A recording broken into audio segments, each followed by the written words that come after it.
जय हिंद दोस्तों। Political science glossary पर आपका स्वागत है। ये political science best practice set part 2 है। इसका पार्ट 1 हमने पिछली वीडियो में डिस्कस किया था, जिसमें 50 क्वेश्चंस थे और उसमें कई बच्चों का बहुत अच्छा स्कोर है। आपको शुभकामनाएं। इस पेपर में आप कितना स्कोर कर पाते हैं ये भी कमेंट बॉक्स में बताइएगा। कल DEET+B PGT पॉलिटिकल साइंस का एग्ज़ाम है। जो भी बच्चे एग्ज़ाम में बैठने वाले हैं उनको बहुत सारी शुभकामनाएं। आप ये ध्यान दीजिए कि जो भी आप अभी तक पढ़ चुके हैं ऐसा मानिए कि वो एग्ज़ाम के लिए काफ़ी है। बस अभी आपको ध्यान देना है कि आप अपनी 100% एनर्जी, पोटेंशियल और कंसंट्रेशन के साथ एग्ज़ाम को अटेम्प्ट करें। इसके लिए ज़रूरी है कि आप बहुत ही काम एंड कूल माइंड से एग्ज़ाम में जाएं और ये कोशिश करें कि सारे क्वेश्चन पेपर में से आप क्वेश्चंस को अटेम्प्ट करें। किसी एक क्वेश्चन पर ना अटके रहें, क्योंकि सभी क्वेश्चंस के, चाहे कोई क्वेश्चन लेंथी है, इजी है, हार्ड है, जैसा भी है, इक्वल मार्क्स हैं। इसलिए टाइम उतना अधिक नहीं है, तो आप पूरे क्वेश्चन पेपर में से क्वेश्चन अटेम्प्ट करेंगे तो शायद बेहतर स्थिति में होंगे। मेरा निजी मत यह है कि कोशिश करें कि कम से कम 210 प्लस आप अटेम्प्ट करें। 1/4 की नेगेटिव मार्किंग है, उससे बहुत अधिक ना घबराएं। यानी जिस भी क्वेश्चन में कम से कम अपने सब्जेक्ट में ज़रूर, जिनका सब्जेक्ट अच्छा है, आपको लग रहा है कि ये क्वेश्चन आपने कहीं पढ़ा है तो उसको अटेम्प्ट कर दें। क्योंकि 1/4 की नेगेटिव मार्किंग में 4 क्वेश्चन आपके गलत होंगे, तब आपका एक सही क्वेश्चन गलत होता है। इसलिए और ये उम्मीद कर सकते हैं कि अपने सब्जेक्ट में कम से कम 4 क्वेश्चन में से हम एक तो ठीक कर ही देंगे। तो ये मेरा व्यक्तिगत मत है। बाकी आपकी जैसी तैयारी है, जैसा क्वेश्चन पेपर की नेचर है, उसके हिसाब से भी आप डिसाइड कीजिएगा। फिलहाल आपको शुभकामनाएं और हम बढ़ते हैं क्वेश्चन नंबर 51 की तरफ। Which of the following is not an organ of United Nations organisation. निम्नलिखित में से कौन सा संयुक्त राष्ट्र संघ का अंग नहीं है? तो संयुक्त राष्ट्र संघ की स्थापना सेकेंड वर्ल्ड वॉर के बाद अंतर्राष्ट्रीय शांति और सुरक्षा बनाए रखने के लिए 24 अक्टूबर 1945 को की गई थी। आज इसके 193 मेंबर्स हैं। इसके 6 अंग हैं: महासभा, सुरक्षा परिषद, आर्थिक और सामाजिक परिषद, ट्रस्टीशिप काउंसिल, सेक्रेटरीट और इंटरनेशनल कोर्ट ऑफ जस्टिस। यानी कि इसमें ऑप्शन सी सही है। वर्ल्ड बैंक इसका एक अंग नहीं है। SAFTA is related to. SAFTA किससे संबंधित है? SAARC, ASEAN, OPEC, Warsaw Pact. SAARC से संबंधित है ये, ऑप्शन ए सही है। सार्क की स्थापना का जो विचार है पहली बार वो बांग्लादेश के राष्ट्रपति जियाउर रहमान के मस्तिष्क में आया था।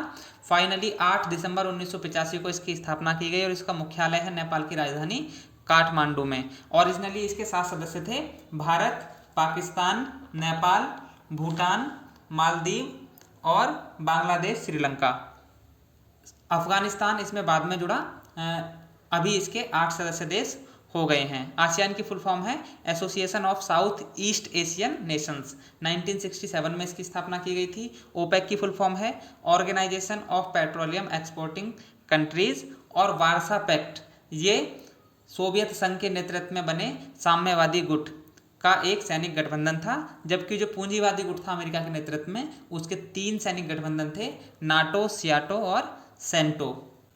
Question number 53। Which of the following is not a feature of liberal view of politics.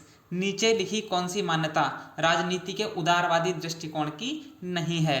राजनीति समूहों की गतिविधि है, राजनीति में सत्ता का प्रयोग होता है, दोनों ठीक हैं। राजनीति वर्ग प्रभुत्व का उपकरण है, तो ऐसा मानते हैं मार्क्सिस्ट, यानी ये मार्क्सिस्ट व्यू से रिलेटेड स्टेटमेंट है।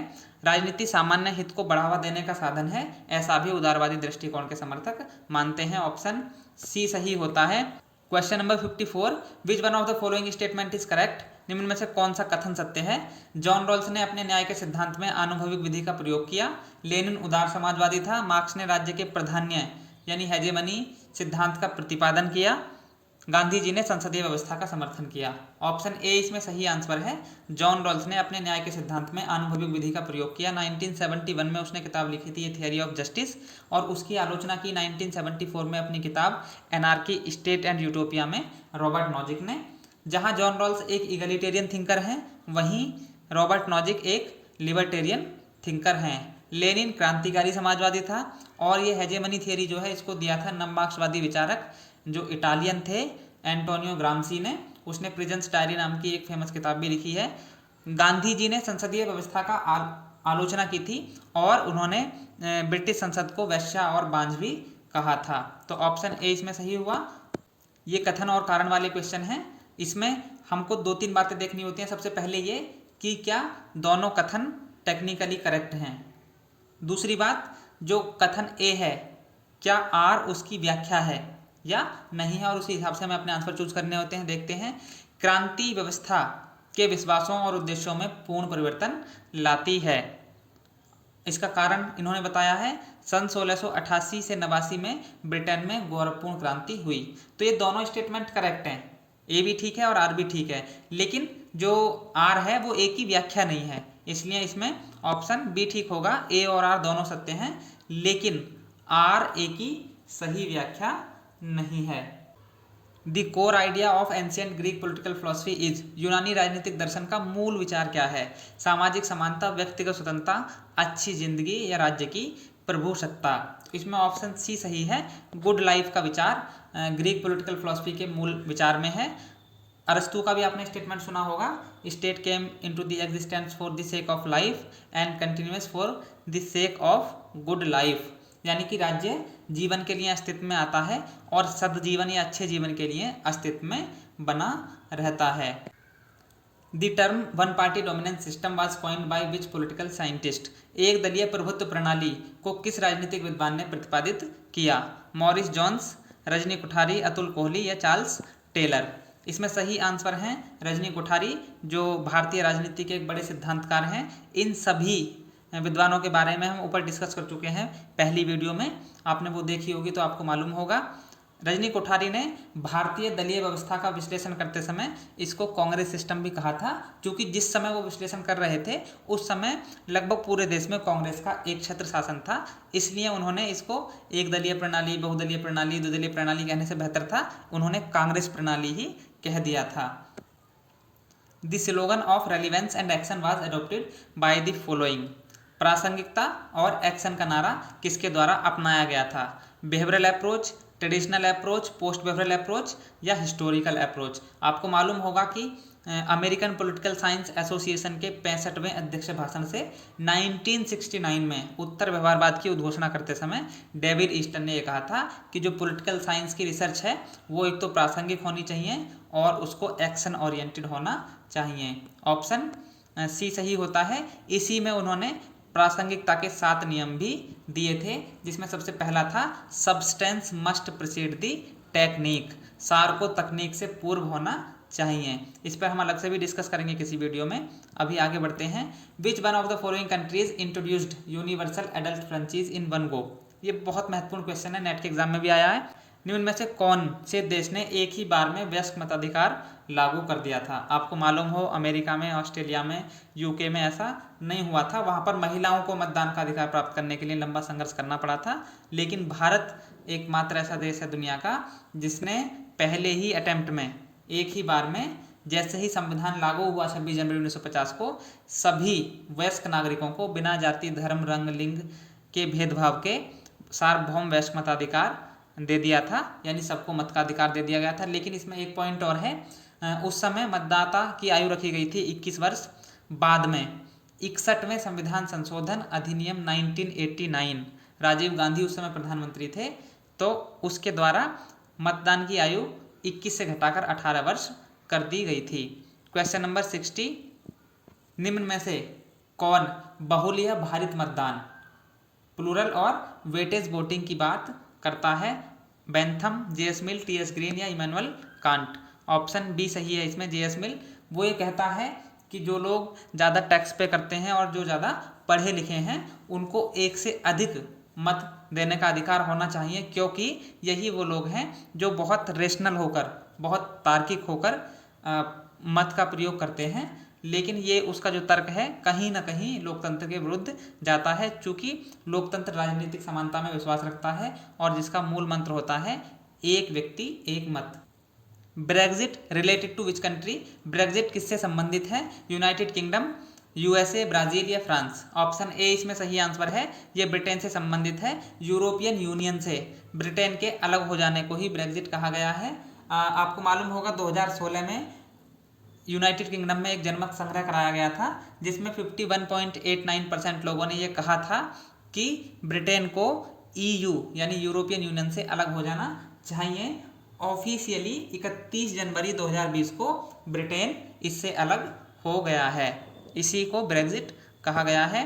Question number 62, which one of the following is not correctly matched, निम्न में से कौन सा सही सुमेलित नहीं है? श्रम का विभाजन एडम स्मिथ, आर्थिक परिपक्वता का सिद्धांत जे.एस. मिल, जनसंख्या का सिद्धांत माल्थस और अफ्रीका का अल्प विकास वॉल्टर रोडनी। तो इसमें जो सही आंसर है वो है ऑप्शन बी, आर्थिक परिपक्वता का सिद्धांत जे.एस. मिल से संबंधित नहीं है। बाकी श्रम विभाजन एडम स्मिथ से संबंधित है। उन्होंने 1776 में एक किताब लिखी थी, an inquiry into the nature and causes of wealth of nations, जिसको हम आमतौर पर वेल्थ ऑफ नेशंस के नाम से जानते हैं, और वो लेसेस फेयर सिद्धांत के प्रतिपादक भी थे। जनसंख्या का सिद्धांत प्रिंसिपल्स ऑफ पॉपुलेशन के नाम से माल्थस की किताब भी है 1798 की, ये इन्हीं से रिलेटेड है। और अफ्रीका का अल्प विकास वॉल्टर रोडनी का ही विचार है। Arrange the following chief election commissioners in chronological order of the tenure, निम्नलिखित मुख्य चुनाव आयुक्त को उनके कार्यकाल के क्रम अनुसार समायोजित कीजिए। जे.एम. लिंगदोहो रहे थे 2001 से 2004 तक, टी.एन. सेशन 1990 से 1996 तक, 1990 से 96 तक, आर के त्रिवेदी 1982 से 85 तक और एस वाई क्रेसी 2010 से 12 तक रहे थे। इसमें टी.एन. सेशन का नाम बहुत महत्वपूर्ण है, वो 1990 से 96 तक भारत के मुख्य चुनाव आयुक्त रहे और उनको व्यापक चुनाव सुधार के लिए जाना जाता है। वोटिंग कार्ड की शुरुआत भी उन्होंने ही की थी। उनके बारे में ये कहा जाता है कि वो नाश्ते में नेताओं को खाते थे, यानी जो भी नेता ये कोशिश करता था चुनाव में गड़बड़ी की या चुनाव व्यवस्था में कुछ भी सेंध मारने की, वो उसी के करियर पर गाज गिरा देते थे। ऑप्शन ए सही होता है। नेक्स्ट क्वेश्चन है 64, Khan Abdul Ghaffar Khan is also known as, Khan Abdul Ghaffar Khan को और किस नाम से जाना जाता है? गुरुदेव, सिंध का शेर या सीमांत गांधी? ऑप्शन ए सही है, इनको फ्रंटियर गांधी कहा जाता है। गुरुदेव कहा जाता है रविन्द्रनाथ टैगोर को। आपको मालूम हो कि जिस समय भारत आज़ाद हुआ तो काफ़ी व्यापक पैमाने पर दंगे फैले थे। जो काम महात्मा गांधी नोआखली में कर रहे थे शांति स्थापना का, वही ये फ्रंटियर रीजन्स में कर रहे थे, इसीलिए इनको फ्रंटियर गांधी कहा जाता है। खान अब्दुल गफ्फार खान को भारत रत्न दिया गया है और नेल्सन मंडेला को भी भारत रत्न दिया गया है। ये दोनों ऐसे लोग हैं जो भारत के नागरिक नहीं हैं लेकिन जिनको भारत रत्न प्राप्त हुआ है। 65, ये कथन कारण वाला है। भारत का एक लिखित संविधान है, सही बात है। भारत में एक संविधान सभा थी, ये भी सही बात है। और ये इसमें जो कारण है वो कथन की व्याख्या भी करता है, क्योंकि आपको मालूम है कि जहाँ पर भी संविधान सभा होगी, संविधान सभा किसी संविधान को बनाएगी, वो आवश्यक रूप से लिखित संविधान ही होगा। तो इसको हम ऐसे पढ़ते हैं करने के लिए कि भारत का एक लिखित संविधान है क्योंकि भारत में एक संविधान सभा थी। इसको उल्टा करके पढ़ेंगे तो इसलिए लगा के पढ़ेंगे, भारत में एक संविधान सभा थी इसलिए भारत का एक लिखित संविधान है। तो कथन कारण वालों को हम क्योंकि और इसलिए वाले फॉर्मूले से पढ़ते हैं तो थोड़ा सा आसान हो जाता है। इसका आंसर ए सही है। मार्च 1946 को भारत में भेजे गए कैबिनेट मिशन का कौन सदस्य नहीं था? 24 मार्च 1946 को कैबिनेट मिशन, जिसको मंत्रिमंडल मिशन कहते हैं हिंदी में, भारत आया था, जिसमें ब्रिटिश मंत्रिमंडल के 3 सदस्य थे, Lord Pethick Lawrence, Sir Stafford Cripps और ए.बी. अलेक्जेंडर। इसी मिशन की सिफारिशों के आधार पर भारत में संविधान सभा का चुनाव और गठन हुआ था, जिसकी पहली बैठक 9 दिसंबर 1946 को हुई थी। इसमें ऑप्शन सी सही है, लॉर्ड वेवेल इसके सदस्य नहीं थे। डॉक्टर राजेंद्र प्रसाद को संविधान सभा का स्थायी अध्यक्ष कब चुना गया? आपको मालूम होगा कि पहली बैठक हुई थी संविधान सभा की 9 दिसंबर 1946 को, जिसमें वरिष्ठता के आधार पर डॉक्टर सच्चिदानंद सिन्हा को अस्थायी अध्यक्ष चुन लिया गया था। लेकिन जब दूसरी बैठक हुई 11 दिसंबर 1946 को, तो डॉक्टर राजेंद्र प्रसाद को विधिवत संविधान सभा का अध्यक्ष नियुक्त किया गया, जो संविधान सभा के डिसॉल्व होने तक इसके अध्यक्ष बने रहे और बाद में भारत के प्रथम राष्ट्रपति बने। तो ये हुआ था, दूसरी बैठक हुई 11 दिसंबर 1946 को। इसके बाद 13 दिसंबर 1946 को हुई बैठक में पंडित जवाहरलाल नेहरू ने उद्देश्य प्रस्ताव रखा था, जिसमें बताया गया था कि हम संविधान को किस ढंग से किन आदर्शों पर बनाने वाले हैं। और ये माना जाता है कि आजकल जो उद्देशिका यानी प्रियम्बल है भारतीय संविधान की, वो उसी ऑब्जेक्टिव रिजोल्यूशन का परिष्कृत या रिफाइंड फॉर्म है। 68, विच of the following is not properly matched, निम्नलिखित में से कौन सा सही सुमेलित नहीं है? राज्यों का राज्यसभा में सीटों का आवंटन। भारतीय संविधान की अनुसूची 4 में ये आवंटन दिया गया है, यानी किस प्रदेश से कितने लोग जाएंगे राज्यसभा में, ये अनुसूची 4 में लिखा गया है। तो इसमें बिहार से 16 जाते हैं, ठीक बात है। मध्य प्रदेश से 19 जाते हैं, ये गलत बात है। यहाँ से 11 सदस्य जाते हैं। उत्तर प्रदेश से 31 जाते हैं, जो पूरे देश में सबसे ज़्यादा है। आपको एक बात और बताता चलूँ कि जो भी पार्ट्स और आर्टिकल्स ऐसे हैं संविधान में जो फेडरल सिस्टम यानी संघात्मक व्यवस्था से संबंधित हैं, उनमें कोई संशोधन करना हो तो संसद का विशेष बहुमत प्लस कम से कम आधे राज्यों की सहमति से होता है, जो एक कठिनतम प्रक्रिया है। इसीलिए कभी कभी भारतीय संविधान को एक कठोर संविधान भी कहा जाता है। कुछ पार्ट ऐसे हैं जिसमें संसद साधारण बहुमत से कर सकती है, इसलिए भारत का संविधान लचीला हो जाता है। तो इसीलिए जो विद्वान हैं वो इसको कठोर और लचीले संविधान का मिश्रण भी कहते हैं। Which of the following pair is correctly matched, निम्नलिखित में से कौन सा जोड़ा सही सुमेलित है? Star war Xiaoping, four modernisation Stalin, cultural revolution Reagan या ग्लासनोस्त गोर्बाचोव। तो ये जो ऑप्शन डी है ग्लासनोस्त गोर्बाचोव, ये सही है। 1985 में सोवियत संघ के प्रमुख मिखाइल गोर्बाचोव ने 2 नीतियां शुरू की थी, एक थी ग्लासनोस्त और दूसरी थी पेरेस्ट्राइका। ग्लासनोस्त जहां सोवियत संघ की व्यवस्था में खुलेपन से संबंधित थी। आपको मालूम है कि सोवियत व्यवस्था को एक बंद व्यवस्था के रूप में जाना जाता था, जिसमें इंफॉर्मेशन कहीं बाहर नहीं जाती थी। इवन जो लोग उसमें रहते थे उनको भी अपने राज्य और शासन के बारे में इंफॉर्मेशंस नहीं दी जाती थी। तो इस नीति के तहत थोड़ा खुलापन लाया गया। दूसरा पेरेस्ट्राइका पुनर्निर्माण से संबंधित थी, जहां पर सोवियत संघ की अर्थव्यवस्था और सामाजिक व्यवस्था में पुनर्निर्माण की बात की गई थी। इन्हीं दोनों नीतियों का परिणाम हुआ कि 1991 तक आते आते सोवियत संघ का विघटन हो गया और वो 15 अलग अलग राज्यों में बट गया। जो 15 राज्य बटे उनमें से 12 ने मिलकर CIS Commonwealth of independent states गठित कर लिया, बाकी 3 स्वतंत्र रहे। जहाँ तक ऊपर वाले कॉन्सेप्ट का सवाल है, तो इसमें स्टार वार का कॉन्सेप्ट है 1983 में दिया था अमेरिकी राष्ट्रपति रोनाल्ड रीगन ने। 4 मॉडर्नाइजेशंस की बात की थी जियोपांग ने, और इसमें जो 4 मॉडर्नाइजेशंस थे उसमें एग्रीकल्चर का मॉडर्नाइजेशन, इंडस्ट्री का, डिफेंस का और साइंस एंड टेक्नोलॉजी का मॉडर्नाइजेशन की बात की गई थी। सांस्कृतिक क्रांति माओ का कॉन्सेप्ट है, कल्चरल रिवोल्यूशन 1966 का। उसमें बेसिक विचार ये था माओ का कि वो ये कहता था कि जब तक साम्यवादी व्यवस्था को लोगों की संस्कृति में नहीं लाया जाएगा, उनके धर्म में, उनके रीति रिवाज में, उनकी परंपराओं में, उनके त्योहारों में, उनकी बातचीत में, उनकी रोज़मर्रा की जिंदगी जब तक साम्यवादी व्यवस्था के अनुसार नहीं ढल जाएगी, तब तक इसको हम स्थायी नहीं कर सकते। इसीलिए उसने कल्चरल रेवोल्यूशन की बात की थी। संयुक्त राष्ट्र संघ ने सार्वभौम मानव अधिकारों की घोषणा कब की? इस क्वेश्चन को हम काफ़ी बार पढ़ चुके हैं। ऑप्शन बी इसमें सही है। 10 दिसंबर 1948 को संयुक्त राष्ट्र संघ की महासभा ने UDHR universal declaration of human rights की थी, जिसमें 30 आर्टिकल हैं और इसमें मानव के civil and political rights, socio cultural and economic rights की बात की गई है।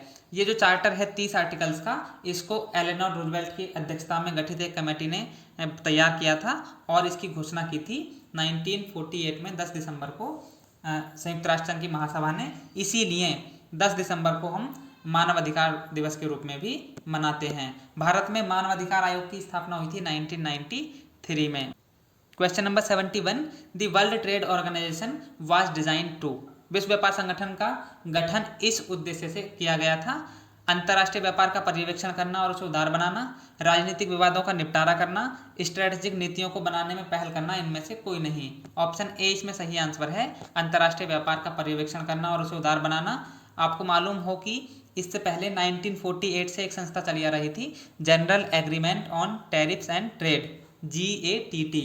इसकी स्थान लिया 1 जनवरी 1995 को WTO ने और इसका मुख्यालय है जेनेवा में। 72, which country has been included as 8th member of SAARC in 2007। तो इसमें सही आंसर मैं पहले ही बता चुका हूँ, ऑप्शन बी सही है। अफगानिस्तान इसका 8वां सदस्य बना है 2007 में। 73, किसने कहा है कि नकारात्मक स्वतंत्रता का स्थान सकारात्मक स्वतंत्रता से उच्च है? तो नेगेटिव लिबर्टी और पॉजिटिव लिबर्टी में सबसे बेहतर डिफरेंस किया था आइजिया बर्लिन ने। 2 कॉन्सेप्ट्स ऑफ लिबर्टी 1948 में उन्होंने लिखा था और उसमें उन्होंने कहा था कि जो नकारात्मक स्वतंत्रता है वो सकारात्मक स्वतंत्रता से उच्च है। जहाँ तक नकारात्मक स्वतंत्रता का सवाल है तो जितने भी स्वेच्छातंत्रवादी विचारक हैं वो सब इसी का समर्थन करते हैं। सकारात्मक स्वतंत्रता से इगलिटेरियन थिंकर संबंधित हैं, जिसमें जॉन रॉल्स और सीबी मैकफरसन के नाम लिए जा सकते हैं। एक किताब और बिल्कुल इसी टाइटल की है, कॉन्स्टिट्यूशन ऑफ लिबर्टी 1960 की। तो ये हेयक की किताब है, F.A. हेयक की। आप लोग कंफ्यूज मत होइएगा। तो टू कॉन्सेप्ट ऑफ लिबर्टी किसकी किताब है? आइजिया बर्लिन की। और कॉन्स्टिट्यूशन ऑफ लिबर्टी 1960 किसकी किताब है? F.A. हेयक की। Which country is not A part of BRICS? तो इसके नाम से आपको अनुमान हो जाएगा। बी से ब्राज़ील, आर से रसिया, आई से इंडिया, सी से चाइना और एस से साउथ अफ्रीका। ओरिजिनली ये ब्रिक था, यानी एस जो है यानी साउथ अफ्रीका, ये इसका 2010 में मेंबर बना। इसकी स्थापना 2009 में की गई थी और ये दुनिया की 5 इमर्जिंग इकोनॉमीज़ हैं। मैंने बताया ब्राज़ील, रसिया, इंडिया, चाइना और साउथ अफ्रीका। तो इसमें स्वीडन नहीं है, यानी कि ऑप्शन सी इसमें सही आंसर होता है। विच of the following statement is related with Marxism? Marxism से कौन सा स्टेटमेंट रिलेटेड है? राज्य पृथ्वी पर ईश्वर का अवतरण है, ये हीगल का विचार है। स्टेट इज नेसेसरी इविल, राज्य आवश्यक बुराई है, व्यक्तिवादियों का विचार है। State is an instrument of exploitation, ये बिल्कुल सही बात है, राज्य शोषण का यंत्र है। स्टेट इज कोऑर्डिनेटिंग एजेंसी, राज्य एक समन्वयक संस्था है, ये मार्क्स का विचार नहीं है। ऑप्शन सी इसमें सही आंसर होता है। Question 76, which one of the following is not correct? निम्नलिखित में से कौन सा सही नहीं है? Article 202 annual financial statements of states, इसी को हम बजट कहते हैं और ये बिल्कुल सही मैच्ड है। आर्टिकल 203 में राज्य विधानमंडलों में प्राक्कलनों के संबंध में प्रक्रिया, ये भी ठीक है। 204 में राज्यों के विनियोग विधेयक, ये भी ठीक है। आर्टिकल 205 में लेखानुदान है, ये गलत है क्योंकि आर्टिकल 206 में है लेखानुदान। आर्टिकल 205 में अतिरिक्त, अधिक या अनुपूरक अनुदान की व्यवस्था है। ऑप्शन डी इसमें ठीक होता है।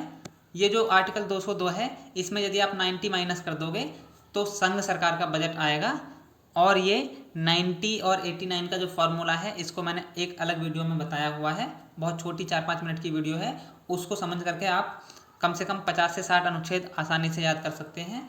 क्वेश्चन नंबर 77, भारत के संसद सदस्यों के विशेषाधिकारों से संबंधित संविधान का कौन सा अनुच्छेद है? 106, 105, 107, 108। इसमें सही आंसर है ऑप्शन बी यानी कि 105।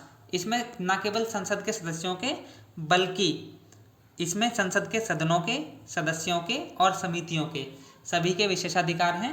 इसमें 2 विशेषाधिकार रहते हैं, एक तो विचार अभिव्यक्ति की स्वतंत्रता रहती है और दूसरा जो भी संसद में बोला गया है उसको लेकर के किसी न्यायालय में कोई कार्रवाई उस सदस्य के, समिति के या सदन के ऊपर नहीं की जा सकती। आर्टिकल 105 में यदि आप 89 प्लस कर देंगे तो आप 194 पर पहुंचेंगे, जहां पर राज्य विधानमंडल के सदनों, सदस्यों और समितियों के विशेषाधिकार आपको देखने को मिलेंगे। क्वेश्चन नंबर 78, क्योटो प्रोटोकॉल किससे संबंधित है? संयुक्त राष्ट्र संघ के प्रजातांत्रिकरण से, पर्यावरण संरक्षण से, निर्धनता उन्मूलन से या परमाणु हथियारों में कमी से? ऑप्शन बी इसमें सही है, पर्यावरण संरक्षण से संबंधित है क्योटो प्रोटोकॉल। ये जापान के क्योटो शहर में किया गया था, इसलिए क्योटो प्रोटोकॉल के नाम से जाना जाता है 1977 में, और इफेक्टिव हुआ ये 2005 में। ये ग्रीन हाउस गैसों के प्रोडक्शन को कम करने और ग्लोबल वार्मिंग में कमी करने से संबंधित है। क्वेश्चन नंबर 79, तुलनात्मक राजनीति के परंपरागत उपागम में निम्न में से किसकी उपेक्षा की गई है? आनुभविक अध्ययन की, सरकार के अध्ययन की, संविधानों की तुलना या इंस्टीट्यूशंस की स्टडी? तो आपको मालूम हो कि जो परंपरागत उपागम है उसमें एम्पिरिकल स्टडी की तरफ ध्यान नहीं दिया गया था, बल्कि सरकारों के ढांचे का अध्ययन, संविधानों की तुलना और संस्थाओं की तुलना पर ज़्यादा बल दिया गया था। आजकल हम इसको प्रक्रिया की तरफ ले गए हैं, यानी आजकल जो प्रोसीजर हैं उनका तुलना की जाती है, संविधान की तुलना की जगह राजनीति की तुलना की जाती है और इंस्टीट्यूशंस की जगह पॉलिटिकल बिहेवियर ने ले ली है। Question number 80, imperialism is the highest stage of capitalism? ये किसने कहा था कि साम्राज्यवाद पूंजीवाद की अंतिम अवस्था है? आपको मालूम हो कि कार्ल मार्क्स ने ये कहा था कि पूंजीवाद शोषण की अंतिम अवस्था है, इसके बाद जब शोषण अपने चरम पर पहुंच जाएगा तो सर्वहारा वर्ग एक क्रांति कर देगा और पूंजीवादी व्यवस्था की जगह सर्वहारा का अधिनायक तंत्र, डिक्टेटरशिप ऑफ द प्रोलेटरेट ले लेगा। ये जो डिक्टेटरशिप है ये पूंजीपतियों की काउंटर रिवॉल्यूशन की क्षमता को शून्य तक ले जाएगा और धीरे धीरे जो वर्ग नाम की चीज़ है, ये संस्था है, ये विलुप्त होती चली जाएगी। और चूंकि राज्य वर्ग संघर्ष का ही परिणाम है, एक वर्ग द्वारा दूसरे वर्ग पर आधिपत्य करने के लिए ही राज्य बना है, इसलिए जब वर्ग नहीं रह जाएगा तो राज्य की भी कोई जरूरत नहीं रह जाएगी और राज्य धीरे धीरे विलुप्त हो जाएगा। The state will विदर away. लेकिन लेनिन ने 1917 में 1917 में एक किताब लिखी और उसने ये कहा कि पूंजीवाद ने साम्राज्यवाद का रूप ले लिया है, यानी कि जो संपन्न देश हैं वो गरीब और पिछड़े हुए देशों का शोषण कर रहे हैं। तो ये किताब उसने 1917 में लिखी। इसके बाद क्वामे नकुरमा की एक किताब आती है और उसने लिखा था कि neo colonialism the last stage of imperialism. उसने नव उपनिवेशवाद की संकल्पना का सूत्रपात किया था। इसके बारे में आप थोड़ा पढ़िएगा। तो इसमें ऑप्शन बी सही है, लेनिन। मार्टिन कापलान ने 1957 में किताब लिखी थी system and process in international politics, और वो इंटरनेशनल पॉलिटिक्स में सिस्टम थ्योरी को अप्लाई करने के लिए जाने जाते हैं। Question number 81, which one of the following is not A totalitarian type of government. निम्नलिखित में से कौन सी सर्वसत्तावादी सरकार नहीं है। ऑप्शन संसदीय सरकार, साम्यवादी सरकार, सैनिक सरकार और फासिस्ट सरकार। तो इसमें ऑप्शन ए सही है, पार्लियामेंट्री फॉर्म ऑफ गवर्नमेंट एक टोटलिटेरियन टाइप ऑफ गवर्नमेंट नहीं है। बाकी जितनी भी ये तीनों सरकारें हैं इसमें राज्य ही सर्वे सर्वा रहता है, उसी के पास सारे अधिकार और शक्तियां रहती हैं, इसलिए ये तीनों ही प्रकार की जो सरकारें हैं ये टोटलिटेरियन टाइप ऑफ गवर्नमेंट में आती हैं। Question number 82, constitutional government is. ये क्वेश्चन जो है ऊपर भी आया था, दोबारा रिपीट हो गया है। संवैधानिक सरकार क्या है, तो ये सीमित सरकार है। एक तो सत्ता संविधान से प्राप्त करती है और उसी के अनुसार प्रयोग करती है। संविधान व कानून शक्ति के प्रयोग को सीमित करते हैं, ये भी ठीक बात है। राज्य के प्रधान को नाम मात्र की शक्तियां प्राप्त होती हैं, ये गलत बात है। क्योंकि जैसे भारत है यहाँ पर राज्य के प्रधान को नाम मात्र की शक्तियां प्राप्त हैं, यही स्थिति ब्रिटेन में भी है। लेकिन अमेरिका में इसके विपरीत स्थिति है, वहाँ पर राज्य का प्रधान जो है वो वास्तविक प्रमुख है। ऐसा जरूरी नहीं है कि ये पार्लियामेंट्री फॉर्म ऑफ गवर्नमेंट में ही हो या तो प्रेसिडेंशियल फॉर्म ऑफ गवर्नमेंट में ही हो, संवैधानिक सरकार कहीं भी हो सकती है। तो जो चौथा वाला बिंदु है वो गलत हो जाता है, इसलिए ऑप्शन ए सही होगा, 1, 2 और 3। निम्नलिखित में से किसने नौकरशाही को 4 श्रेणियों में वर्गीकृत किया। Max Weber, Taylor, F M Marx, Willoughby. आपको मालूम होगा कि मैक्स वेबर ने नौकरशाही के आइडियल टाइप की बात की थी और उसने ब्यूरोक्रेसी को लीगल रेशनल अथॉरिटी माना था। लेकिन ये जो वर्गीकरण है 4 प्रकार में, ये एफ एम मार्क्स का है। ये कार्ल मार्क्स से अलग एक विचारक हैं, आप ध्यान रखिएगा। इन्होंने कहा था कि ब्यूरोक्रेसी के 4 टाइप हैं, guardian bureaucracy, caste bureaucracy, patronage bureaucracy और मेरिट ब्यूरोक्रेसी। जो पैट्रोनेज ब्यूरोक्रेसी है इसी से जुड़ा हुआ है स्पॉइल सिस्टम, जो अमेरिका में प्रचलित है। स्पॉइल सिस्टम यानी लूट प्रथा के अंतर्गत ये किया जाता है। अमेरिका में चलन था, अभी तो वहाँ पर भी योग्यता नौकरशाही आ गई है।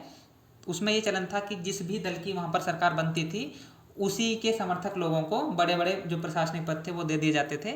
इस व्यवस्था को लूट व्यवस्था के नाम से जाना जाता था। 84, गांधी जी ने किस पुस्तक में पश्चिमी सभ्यता को सैतानिक सभ्यता कहा है। My experiment with truth, history of Satyagraha in South Africa, Hind Swaraj, Sarvodaya. Option C इसमें सही आंसर है, हिंद स्वराज, जो उन्होंने 1908 में लिखी थी। ओरिजिनली ये गुजराती भाषा में लिखी गई थी, तो इसी में इन्होंने जो पश्चिमी सभ्यता उसको शैतान सभ्यता कहा था और ब्रिटिश संसद को बांझ और वैश्या कहा था, जिसमें से उन्होंने बाद में इस शब्द को एलिमिनेट कर दिया था। क्वेश्चन नंबर 85 देखते हैं। According to which thinker ideology is manifestation of false consciousness. Ideology को मिथ्या चेतना किसने कहा था, मैं पहले भी बता चुका हूँ, ये कार्ल मार्क्स ने कहा था। एंड ऑफ आइडियोलॉजी की बात की थी 1960 में डैनियल बेल ने। विकास एक निश्चित उद्देश्य की तुलना में मानव मन की एक अवस्था, एक प्रकृति, एक दिशा है। यह एक विशेष दिशा में परिवर्तन की एक दर है। यह कथन किसका है, ये एडवर्ड वीडनर का कथन है। फ्रेडरिक्स को हम साला मॉडल के लिए जानते हैं। लूथर गुलिक को पोस्ट कॉर्ब POSD के लिए जानते हैं। LD वाइट ने 1926 में एक किताब लिखी थी, an introduction to the study of public administration, और ये पब्लिक एडमिनिस्ट्रेशन की पहली टेक्स्ट बुक मानी जाती है। पोस्ट कॉर्प की हम लोग फुल फॉर्म कर लेते हैं। P से प्लानिंग, O से ऑर्गेनाइजिंग, S से स्टाफिंग, डी से डायरेक्टिंग, सी ओ ये एक ही टर्म है, ये है कोऑर्डिनेटिंग, आर से रिपोर्टिंग और बी से बजटिंग। ये क्वेश्चन कहीं पूछा जा सकता है, आप लोग ध्यान रखिएगा। Question number 87, who termed the self reliant villages as little republics. आत्मनिर्भर गांवों को किसने लघु गणराज्य संबोधित किया है? ऑप्शन ए इसमें सही बताया गया है, सर चार्ल्स मैटकॉफ। हालांकि ग्राम गणराज्य की जो संकल्पना है वो गांधी के साथ जुड़ी हुई है। डॉक्टर अंबेडकर कहीं ना कहीं पंचायतों को ज़्यादा स्वायत्तता देने के विरोधी थे। वो ये मानते थे कि गांव जो हैं वो कहीं ना कहीं जातिवाद के अड्डे हैं, तो इसलिए उनको ज़्यादा शक्तियाँ देना कहीं ना कहीं घातक हो सकता है। वो एक सशक्त केंद्र के पक्षधर थे संविधान सभा में। Question number 88, value added administration is known by which name. मूल्य आधारित प्रशासन किस नाम से जाना जाता है? ये न्यू पब्लिक एडमिनिस्ट्रेशन यानी एनपीए के नाम से जाना जाता है। इसी से जुड़े हुए एक मिन्नोब्रुक सम्मेलन भी हैं। 1968 में पहला मिन्नोब्रुक सम्मेलन हुआ था, उसके बाद 20 वर्ष के अंतराल से 1988 में, उसके बाद 20 वर्ष के अंतराल से 2008 में मिन्नोब्रुक सम्मेलन थर्ड हुआ है। क्वेश्चन नंबर 89, भारत के राष्ट्रपति द्वारा दया याचिका के निस्तारण हेतु समय सीमा क्या बताई गई है? 1 साल, 2 साल, 3 साल, कोई समय सीमा नहीं है। Article 72 of the constitution Bharat के राष्ट्रपति को क्षमादान की शक्ति देता है। इसमें यदि हम 89 प्लस कर देते हैं तो आर्टिकल 161 आता है, जो राज्यों के राज्यपाल को क्षमादान की शक्ति देता है। कोई व्यक्ति जिसको न्यायालय ने सजा सुना दी है वो राष्ट्रपति के पास अपनी सजा को कम करने, उस पर रोक लगाने या उसको समाप्त करने के लिए दया याचिका दायर कर सकता है, लेकिन राष्ट्रपति इसको कितने दिन में निपटाएगा इसकी कोई समय सीमा निर्धारित नहीं की गई है। ऑप्शन डी ठीक होता है। राष्ट्रपति किन मामलों में क्षमादान की शक्ति का प्रयोग कर सकता है? ऐसे मामले जिसमें सेना न्यायालय ने दंड दिया है। आपको मालूम होगा कि आर्टिकल 53 क्लॉज 2 के तहत राष्ट्रपति तीनों सेनाओं का सर्वोच्च कमांडर होता है। इसके अलावा जिन विषयों पर संघ सरकार की शक्ति का विस्तार है उन मामलों से संबंधित किसी के संबंध में यदि सजा सुनाई गई है तो उसको भी वो क्षमादान का प्रयोग कर सकता है। और ऐसे सभी मामले जिसमें मृत्युदंड दिया गया किसी व्यक्ति को, उस पर वो क्षमादान की शक्ति का प्रयोग कर सकता है। क्वेश्चन नंबर 90, निम्न में से कौन सा उदारीकरण का लक्षण नहीं है? लिबरलाइजेशन का कौन सा लक्षण नहीं है? डी इन्वेस्टमेंट, बिल्कुल ठीक बात है। नौकरशाही की शक्ति कम करना, ये भी ठीक बात है। नौकरशाही का सशक्तिकरण, ये गलत है, यानी कि ये लिबरलाइजेशन का अंग नहीं है। संविधान के किस अनुच्छेद के अंतर्गत संसद को राज्य सूची के किसी विषय पर राष्ट्र हित में विधि निर्माण का अधिकार है? Article 254, article 249, article 250, article 256। Option B इसमें सही आंसर है, आर्टिकल 249। ये भारत में राज्यसभा के 2 विशेषाधिकार हैं, आर्टिकल 249 और आर्टिकल 312। आर्टिकल 249 में ये कहा गया है कि राज्यसभा राज्य सूची के किसी विषय को अपने उपस्थित और मतदान करने वाले सदस्यों के 2/3 बहुमत से राष्ट्रीय महत्व का घोषित कर सकती है, और जैसे ही वो विषय राष्ट्रीय महत्व का घोषित हो जाता है उस पर कानून बनाने का अधिकार संसद को मिल जाता है। लेकिन ये केवल 1 वर्ष के लिए होता है, राज्यसभा इसको पुनः भी बढ़ा सकती है। आर्टिकल 312 में लिखा हुआ है कि राज्यसभा अपने उपस्थित और मतदान करने वाले सदस्यों के 2/3 बहुमत से नई अखिल भारतीय सेवाओं के सृजन का संकल्प पारित कर सकती है। लेकिन इसमें एक ट्विस्ट है, राज्यसभा केवल संकल्प पारित कर सकती है, नई अखिल भारतीय सेवाओं का सृजन संसद ही करेगी विधि के माध्यम से। तो ऑप्शन बी सही हुआ, आपको समझ में आया होगा। क्वेश्चन नंबर 92, लोक प्रशासन समाज में स्थायित्व प्रदान करता है। ठीक बात है, लॉ एंड ऑर्डर मेंटेन करता है। लोक प्रशासन सामाजिक आर्थिक परिवर्तन हेतु उत्तरदायी है, तो आर भी सही है, लेकिन दोनों में कोई संबंध नहीं है। ऑप्शन बी इसमें सही होगा। ए और आर दोनों सत्य हैं, लेकिन आर ए की सही व्याख्या नहीं है। आनुपातिक प्रतिनिधित्व प्रणाली सामान्यतः बहुदलीय व्यवस्था से संबंधित होती है। ठीक बात है, इस प्रणाली में छोटे दलों के लिए कुछ स्थान प्राप्त करना अपेक्षाकृत आसान होता है, तो ये भी सही है। ऑप्शन ए इसमें सही आंसर होगा। ए और आर दोनों सही हैं और आर ए की सही व्याख्या है। आनुपातिक प्रतिनिधित्व प्रणाली को हम हेयर प्रणाली के नाम से भी जानते हैं, क्योंकि थॉमस हेयर ने ही इसका प्रतिपादन किया था। सुरक्षा परिषद के निर्णय बाध्यकारी होते हैं तथा उन्हें 15 में से 9 सदस्यों के बहुमत और साथ ही 5 स्थायी सदस्यों में से प्रत्येक के द्वारा पारित करना पड़ता है। ये ठीक बात है। इन 5 स्थायी सदस्यों को सुरक्षा परिषद के समस्त निर्णयों के ऊपर वीटो का पावर होता है। ये भी एकदम से सही बात है। तो ऑप्शन ए सही होगा। इसमें ए और आर दोनों सत्य हैं और आर ए की सही व्याख्या है। आपको मालूम होगा कि सुरक्षा परिषद के 5 स्थायी सदस्यों के नाम हैं अमेरिका, रूस, ब्रिटेन, फ्रांस और चीन। ओरिजिनली इसमें 5 स्थायी और 6 अस्थायी सदस्य थे। अस्थायी सदस्यों का चुनाव 2 वर्ष के लिए होता है। अभी 1965 के बाद इसमें 15 टोटल सदस्य हो गए हैं, जिसमें 5 स्थायी सदस्य हैं और 10 अस्थायी सदस्य हैं। विचारधारा एवं वैचारिक राज्य उपकरण की अवधारणा किसने प्रतिपादित की? Louis Althusser, Karl Marx, Gramsci, Anthony Giddens. Option A इसमें सही आंसर है, लुई अल्थुजर। अल्थुजर एक क्रिटिकल थियरी से जुड़े हुए विचारक हैं। 1970 में उन्होंने इसी टाइटल से एक किताब लिखी थी और 1965 में एक किताब लिखी थी, 4 मार्क्स। ग्राम्सी ने प्रिजन नोटबुक नाम की किताब लिखी है। एंथनी गिडिंस की एक बहुत फेमस किताब है, consequences of modernity, 1990। Question number 96, पाश्चात्य राजनीतिक दर्शन में चर्च और राज्य का पृथक्करण किसका प्रतिबिंबन है? धर्मनिरपेक्षता का, बहुलवाद का, साम्यवाद का, संप्रदायवाद का। ऑप्शन ए इसमें सही आंसर है, ये सेकुलरिज्म का प्रतिबिंबन है। इस शब्द को 42वें संविधान संशोधन द्वारा भारत की संविधान की उद्देशिका में भी जोड़ दिया गया है। हालांकि भारत का संविधान पहले से ही एक पंथ निरपेक्ष राज्य की स्थापना करता है, लेकिन स्पष्टता के लिए इसको जोड़ा गया था। यहाँ पर थोड़ा सा आपको समझने की जरूरत है कि जो इंडियन नोशन ऑफ सेकुलरिज्म है और जो वेस्टर्न नोशन है उसमें काफ़ी अंतर है।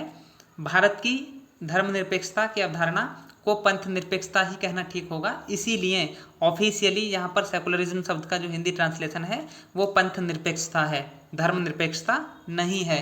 क्योंकि भारत में जो धर्म है उसको हमने बेसिकली अपने कर्तव्य पालन के रूप में, नैतिकता के रूप में, सदाचार के रूप में समझा है, और कोई भी राज्य और या कोई भी व्यक्ति इन सब से अलग नहीं हो सकता, इन सब से निरपेक्ष नहीं हो सकता। इसीलिए भारत में पंथ निरपेक्षता सही शब्द है। वेस्ट में चूंकि धर्म और राजनीति के मध्य बहुत लंबा संघर्ष देखने को हमको मिलता है, पूरे मध्यकाल में यही कॉन्फ्लिक्ट रहा कि धर्म ऊपर होगा या तो राज्य ऊपर होगा, तो वहाँ पर धर्मनिरपेक्षता सही अर्थ देता है। भारत में पंथ निरपेक्ष कहना बहुत ठीक होगा। ऑप्शन ए सही है। निम्नलिखित में से कौन सी आधुनिकीकरण की विशेषता नहीं है? डेमोक्रेसी, ठीक बात है, जो मॉडर्न पॉलिटिकल सिस्टम्स हैं उनमें डेमोक्रेसी होना जरूरी है, रेशनैलिटी होना जरूरी है और सेकुलरिज्म भी जरूरी माना गया है, लेकिन धार्मिक विश्वास ये आधुनिकीकरण की विशेषता नहीं है। क्वेश्चन नंबर 98, डीकंस्ट्रक्शन यानी विखंडनवाद की अवधारणा के संस्थापक कौन है? ये उत्तर आधुनिकतावाद से जुड़ी हुई एक अवधारणा है और इसके प्रतिपादक हैं जैक्स डेरिडा। उत्तर आधुनिकतावादी विचारक हैं, मैंने बताया। जहाँ तक मिशेल फूको का सवाल है तो वो बायो पावर के कॉन्सेप्ट से जुड़े हुए हैं। भारतीय संविधान के निम्नलिखित अनुच्छेदों में से कौन सा अनुसूचित क्षेत्रों और जनजातीय क्षेत्रों के प्रशासन से संबंधित है? आर्टिकल 244 इसमें सही आंसर है। इसमें ये बताया गया है कि 5वीं अनुसूची अनुसूचित क्षेत्रों और अनुसूचित जनजातियों के प्रशासन से संबंधित होगी, लेकिन 6ठी अनुसूची में असम, मेघालय, त्रिपुरा और मिजोरम से संबंधित जो अनुसूचित क्षेत्र हैं और अनुसूचित जनजातियां हैं उनके प्रशासन की बात की गई है। अनुसूची 6 को आप खासतौर से याद रखिएगा, असम, मेघालय, त्रिपुरा और मिजोरम, 4 राज्यों के अनुसूचित क्षेत्रों और अनुसूचित जनजातियों के प्रशासन की बात इसमें की गई है। लास्ट क्वेश्चन, भारतीय संविधान का कौन सा आर्टिकल संसद को अखिल भारतीय सेवा की स्थापना की शक्ति प्रदान करता है? पहले हम डिस्कस कर चुके हैं। आर्टिकल 312 ये राज्यसभा का विशेषाधिकार है, लेकिन राज्यसभा अपने उपस्थित और मतदान करने वाले सदस्यों के 2/3 बहुमत से संकल्प पारित कर सकती है। इसका सृजन संसद ही करती है एक विधि के माध्यम से। यहाँ पर ये पेपर पूरा होता है। आपको कैसा लगा कमेंट बॉक्स में बताइएगा, अपना स्कोर भी लिखिएगा। ऐसे ही दूसरे वीडियोस के लिए चैनल को शेयर, सब्सक्राइब कीजिए और वीडियो को लाइक करिए। मिलते हैं जल्दी ही अगली वीडियो में, तब तक के लिए जय हिंद, वंदे मातरम।